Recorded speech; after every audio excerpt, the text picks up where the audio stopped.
आज Doubtnut app download करें। Doubtnut पर अपने सभी गणित, रसायन विज्ञान, भौतिक विज्ञान और जीव विज्ञान के डाउट्स का करो सफाया। बस प्रश्न की फोटो खींचो, एक ही प्रश्न को क्रॉप करो और तुरंत वीडियो सोल्यूशन पाओ। अभी डाउनलोड करें। क्वेश्चन हमारे पास है कि वायु में ध्वनि की संचरण की जो घटना होती है वो किस प्रकार की होती है, ये पूछा जा रहा है क्वेश्चन पे। मान दिए हुए हैं समतापी प्रक्रम में, दूसरा है समदाबी प्रक्रम में, तीसरा है रुद्धूष प्रक्रम या चौथा उपरोक्त में से कोई नहीं। तो कौन सा प्रक्रम यहाँ पर बताएगा कि वायु में ध्वनि की संचरण की घटना किस प्रकार से होती है। ठीक है, तो अभी हम यहाँ पर बात कर रहे हैं ध्वनि की। देखिए, ध्वनि हमारे पास किस प्रकार की तरंग होती है, एक यांत्रिक तरंग होती है। तो ध्वनि एक यांत्रिक तरंग है, इसका मतलब है कि इसके लिए या इसके संचरण के लिए माध्यम की आवश्यकता होती है। ठीक है, तो माध्यम नहीं होंगे तो ये संचरित नहीं हो सकते हैं।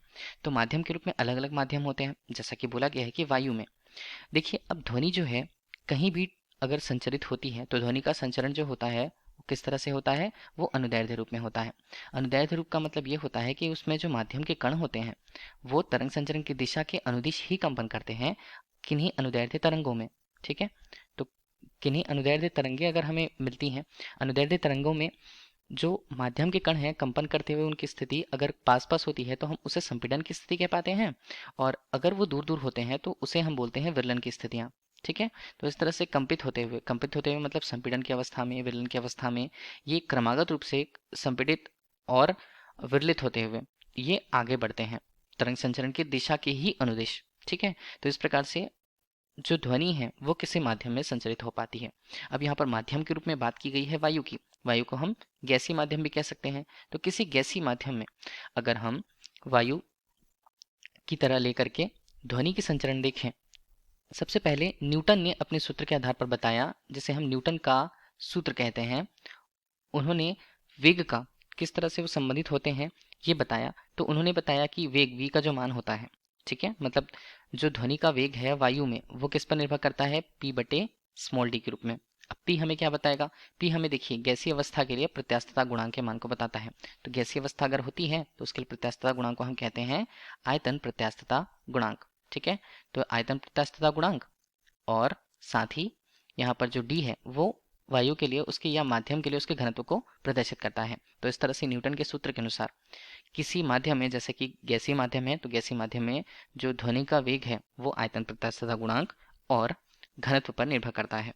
तो इस तरह से उन्होंने ये बताया कि गैसें जो हैं संचरित होती हैं, तो गैसों के संचरण के लिए जो उनका ताप होता है वो नियत रहता है। तो ताप नियत रहता है मतलब ये एक प्रकार से समतापी प्रक्रम है।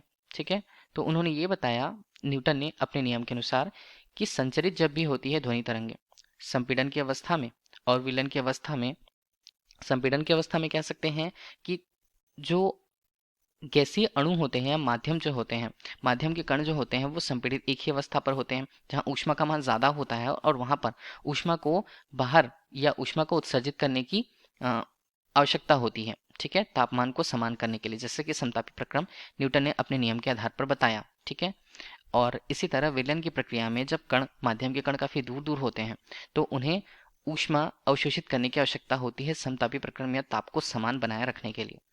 तो ये उन्होंने कहा था और उसके अनुसार ये नियम दिया। लेकिन बाद में लाप्लास नामक वैज्ञानिक ने इसका संशोधन, लाप्लास ने अपने संशोधन के आधार पर, जिसे लाप्लास संशोधन भी कहा जाता है, कि जो प्रक्रिया है, जो ध्वनि संचरण की प्रक्रिया जिसमें क्रमशः संपीड़न होते हैं, क्रमशः इसके बाद संपीड़न के बाद विरलन होते हैं, तो इन दोनों स्थितियों में, संपीड़न और क्रमशः विरलन की स्थितियों में, देखिए संपीड़न की अवस्था में हमने कहा था कि ऊष्मा उत्पन्न होती है, तो ऊष्मा उत्पन्न होने के लिए ऊष्मा यहाँ पर उत्सर्जित होगी। ठीक है, इसके अलावा विरलन की प्रक्रिया में जो ऊष्मा लोप हो जाती है या ऊष्मा का लुप्त हो जाना होता है, तो वहां पर वो माध्यम से ऊष्मा ग्रहण करती है। ठीक है, तो ये जो होता है इससे तापमान नियत रहता है, ये न्यूटन ने बता रखा था। लेकिन लाप्लास ने ये बताया कि संपीड़न और विलयन की प्रक्रियाएं इतनी तीव्र गति से होती हैं या इतनी तेज गति से होती हैं कि यहाँ पर ऊष्मा का आवागमन संभव हो ही नहीं पाता। मतलब संपीड़न की अवस्था में जहाँ ऊष्मा को हमें उत्सर्जित करना है तो इतने कम समय में ऊष्मा उत्सर्जित नहीं हो पाती है। इसी तरह विलयन की प्रक्रिया में ऊष्मा जो है वहां पर बाहर माध्यम से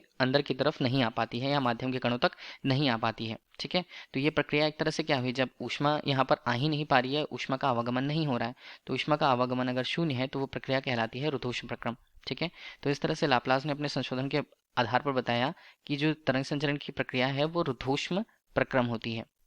और उन्होंने देखिए, अगर हम सूत्र पर संबंधित ये कहें तो सूत्र के अनुसार ये मान सही होते हैं, लेकिन ये प्रक्रम जो होता है वो बदल करके रुद्धघोष प्रक्रम हो जाता है।